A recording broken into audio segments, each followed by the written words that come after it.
New information has been released regarding the shooting death of a Texas Tech police officer. We'll have all the latest details next.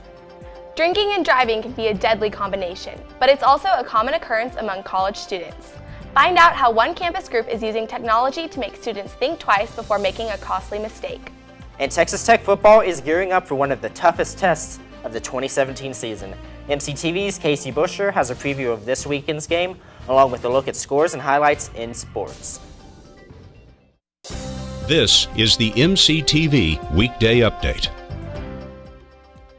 Welcome to the Thursday edition of the MCTV Weekday Update. I'm Will Jackson. And I'm Haley Pratt. Almost 3 weeks ago, the campus community was shocked after a student shot and killed Texas Tech police officer Floyd East Jr. That's right, Haley. Hollis Daniels, a 19-year-old freshman, was apprehended by law enforcement on Monday, October 9th, just 90 minutes after the incident at the Texas Tech Police Department. And this week, new information regarding the case has surfaced, clarifying some of the details of the tragic event. On Monday, court documents were disclosed regarding a civil seizure lawsuit filed by the Lubbock County District Attorney. The civil suit would allow Lubbock police to seize Daniels' 2001 BMW X5 for additional evidence in the criminal case against Daniels. The court filing includes multiple details regarding the events leading up to the shooting. According to the court documents, Officer East and Corporal Tyler Snelson were called to Talkington Hall to do a welfare check on Daniels.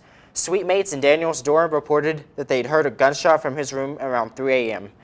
The officers located Daniels and they patted him down before receiving consent to search. During the pat-down and the search, officers did not locate a weapon, but they did find Xanax pills, marijuana, and drug paraphernalia. Daniels was arrested and transported to the TTU Police Department. He was placed in a room alone with Officer East, and shortly after, he pulled the stolen firearm from his pants and shot East. Daniels grabbed a box that had been taken from his room by the officers, and then he fled the police department. The box containing the pistol was later found in a drainage area of the Marcia Shar Freeway. Hollis Daniels is currently being held in the Lubbock County Detention Center. Daniels is charged with capital murder as well as a federal charge of possession of a stolen firearm. No court dates have been set for the Daniels case at this time. Over the last 2.5 weeks, people here in Lubbock and around the country have taken time to show support for law enforcement officers on the Texas Tech campus. In response, the TTU PD released the following statement earlier today. The Texas Tech Police Department wishes to extend our gratitude for the many expressions of sympathy and support we have received from the Texas Tech community, the citizens of Lubbock, first responders, and law enforcement agencies, locally and across the nation. As we go forward in the coming days and weeks, please be assured the care and concern you have shown the members of the department and the East family have truly been appreciated. Texas Tech University continues to accept donations in honor of Officer East. The funds raised will be given to Officer East's wife and 2 daughters. If you would like to contribute to the university's memorial fund, visit the website listed on your screen. In other news, National Collegiate Alcohol Awareness Week continues on the Tech campus. Throughout the week, various campus groups have held a series of events to help bring awareness to issues relating to alcohol use. Earlier today, the Office of Risk Intervention and Safety Education hosted one of the biggest events of the week. The National Arrive Alive Tour set up a unique distracted driving simulator outside the sub. From 10 a.m. to 4 p.m., students could stop by, put on a pair of virtual reality goggles, and hop in a specially outfitted vehicle before testing their driving abilities. We have Arrive Alive here from the Unite Corporation, and students get to come and actually get behind the wheel of a real Jeep and navigate their way down a simulated course under intoxication. And they get a citation after they're done, and it tells them the BAC that they were at and any violations they had. Obviously, drinking is very high profile in collegiate campuses, and so our biggest concern and biggest worry is we want kids to be making safer drinking choices when they go out. You know, and a lot of students are coming here from all over the world, from all different walks of life, and they don't always have the same education that every other student has. And so that's a mission that we in RISE really take personal, and we want to educate them. The Arrive Alive Tour is operated by a company called Unite. Since 2009, Unite has used programs such as the Arrive Alive Tour to help educate students about the dangers of distracted driving. For more information about Unite and Arrive Alive, visit arrivealivetour.com. Students walking through the sub today had the chance to view a display that is bringing attention to a very timely issue. The Women's and Gender Studies program set up the Clothesline Project this morning across from the coffee mill. The project features a series of t-shirts with messages from people in the campus community who've experienced incest, domestic violence, and sexual violence. The display offers a visual reminder of issues that are often ignored. The Clothesline Project has been around since the early 90s. This project and some of the items we have here today have been collected from here on our campus over, I'd say, over 10 years. And so today we brought it out to kind of showcase the Clothesline Project and what it's all about, as well as give survivors a chance to actually put a message on a shirt. The Clothesline Project is a part of the annual Week Without Violence, which is being observed here on the Tech campus throughout this Friday. Today's event is only one of many activities and events hosted by the Women's and Gender Studies program during the school year. For more information on the program, along with a list of all events, visit the website listed on your screen. With the holiday season approaching, many students begin to look for ways to give back to the local community. Luckily, one biannual event makes finding those opportunities a lot easier. The fall edition of the nonprofit fair took place yesterday afternoon in the sub ballroom. Students looking for volunteer opportunities, practicum experience, internships, or even full-time employment were given a one-stop shop to meet with representatives from the Lubbock community. So all students can come, and there's things for people in education, the arts, even some of the sciences. So great opportunities here for them to start networking, getting more comfortable in the process, and hopefully finding that perfect full-time position eventually. The nonprofit fair is hosted by the University Career Center during the fall and spring semesters. The UCC puts on many career fairs throughout the year, and they also offer career counseling and assistance in finding a job. For more information on the UCC or to schedule an appointment, visit careercenter.ttu.edu. The South Plains has experienced a roller coaster of temperatures this week. Since Monday, we've seen highs in the 80s and mid-60s, and lows have varied between low 50s and upper 30s. Yeah, Will, students started out with jackets in the mornings and often ended up in shorts each afternoon. But some big changes are headed our way this evening that could bring an end to the 80-degree weather for good. Let's take a look at the MCTV forecast. The sun is shining and the flags are really moving on the Memorial Circle cam today. Temperatures have been working their way up to the low 80s today, but after sunset we'll see some big changes in the weather. A cold front is moving into the area and winds will continue throughout the night. Early tomorrow morning, those conditions will lead to temperatures dropping into the upper 30s with wind chills that could make it feel much cooler. After sunrise, we'll continue to see windy conditions and a lot of clouds. Those clouds will begin to clear off in the afternoon, but highs are only predicted to climb into the mid-50s. Late afternoon winds will clear out the skies from the area, and the next drop of temperatures will start after sunset on Friday night. Temperatures will continue to fall until early Saturday morning, bringing the first breeze to the Lubbock area. Temperatures could drop as low as 29 degrees before sunrise on Saturday.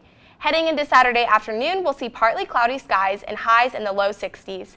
Breezy winds will make for a cool evening before skies clear and temperatures fall back into the upper 30s. On Sunday, we'll see a rebound in temperatures with a high in the upper 70s. Skies will be clear throughout the day and we'll continue to see some light winds overnight on Sunday. Lows are predicted to drop into the mid-40s. On Monday, Halloween Eve will be a mild day with temperatures in the mid-60s and lots of sun. Late in the day, windy conditions will return to the area, bringing in a few clouds and dropping nighttime lows into the mid-30s. On Halloween, it looks like we can expect a gloomy day with an overcast skies and scattered showers. The rainy weather will keep temperatures cool again, with Tuesday's high only reaching the low 50s. Clouds will begin to move out of the area around sunset, and overnight we'll see partly cloudy skies and lows in the mid-30s. On Wednesday, the first day of November will kick off with a return of the sun and temperatures in the low 70s. Skies should remain clear into the evening and temperatures should only fall into the upper 40s overnight. Looking ahead, sunshine and mild temperatures should stick around as we finish out the week. National Alcohol Awareness Week is nearing an end. With only 2 days left, there's just a few opportunities on the schedule for you to get involved. Let's take a look at the MCTV events calendar. Tomorrow afternoon, join the Office of the President, the Office of Risk Intervention and Safety Education, and the Gender Equity Council for an important discussion. Alcohol and consent will be held in the library's TLPDC room 153 starting at noon. During the event, representatives from each of the campus groups We'll look at how alcohol and other drugs impact the ability to give or get consent for sexual activity. The alcohol and consent discussion is free and open to the tech community, but registration is required. If you'd like to sign up, visit rise.ttu.edu and look for National Collegiate Alcohol Awareness Week under the Events tab. Halloween is less than a week away, but this weekend several campus groups and departments are celebrating a little early. On Saturday, the Sigma Tau Delta English Honor Society is hosting the annual Halloween Spook-Easy event in the English Building's second floor atrium from 7:30 to 11 p.m. Join fellow students for food, drinks, and Halloween-themed literature. There will also be a costume contest and raffle tickets for spooky prizes. You can also sign up to read at the Spook-Easy ahead of time by visiting the atrium before Saturday's event. The Halloween Spook-Easy is free and open to all students. And on Sunday, join the University Symphony Orchestra for one of the spookiest concerts of the Halloween season. The School of Music is hosting the annual Hauntcert in the Himley Recital Hall. The Halloween-themed concert features various musical works that are often associated with the holiday. Before the concert, attendees can also stop by an instrument petting zoo for a chance to touch or attempt to play orchestra instruments. And to top it off, there will also be a costume contest with the winner given the chance to conduct the closing songs. The instrument petting zoo and costume contest begin at 5 p.m. with the Hauntcert scheduled to start at 7 p.m.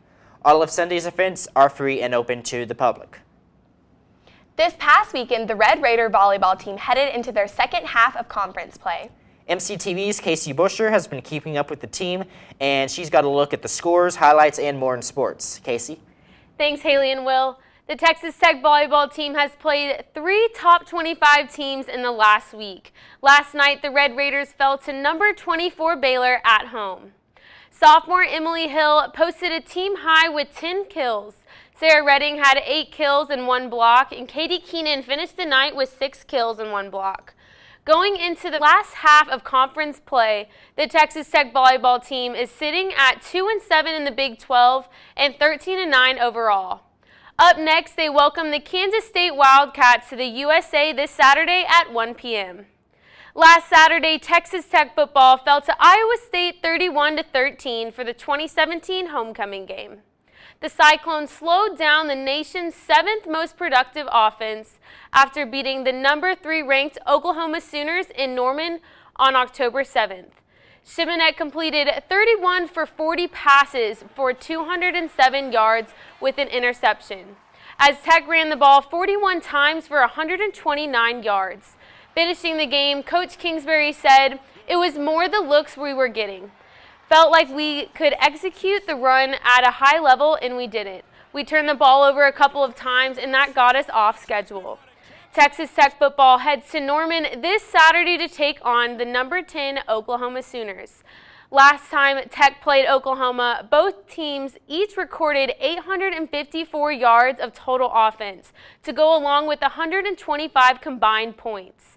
The two teams also had a combination of 1,279 yards, which set the NCAA FBS record.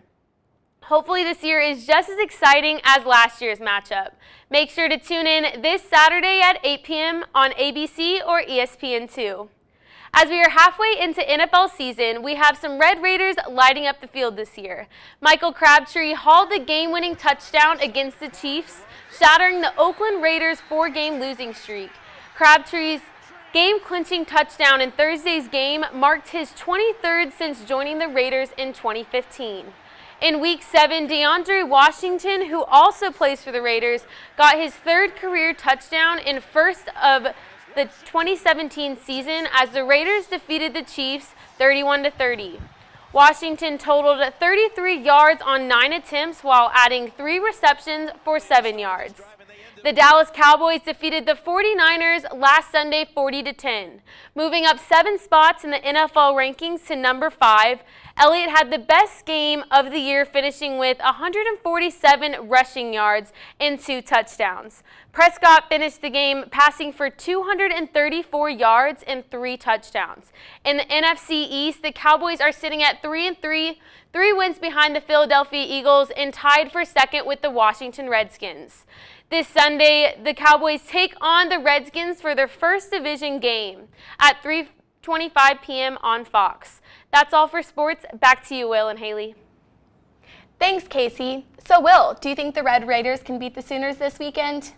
I sure hope so. I mean, in the Big 12, really anyone can beat anyone any given week. We saw that with Iowa State a couple weeks ago, beating Oklahoma in Norman. So you never know what's going to happen. I hope we do well, but it's going to be a tough one for sure. I know I'm going to be switching between that and then the Astros-Dodgers game on Fox. So there's going to be lots of sports going on Saturday night.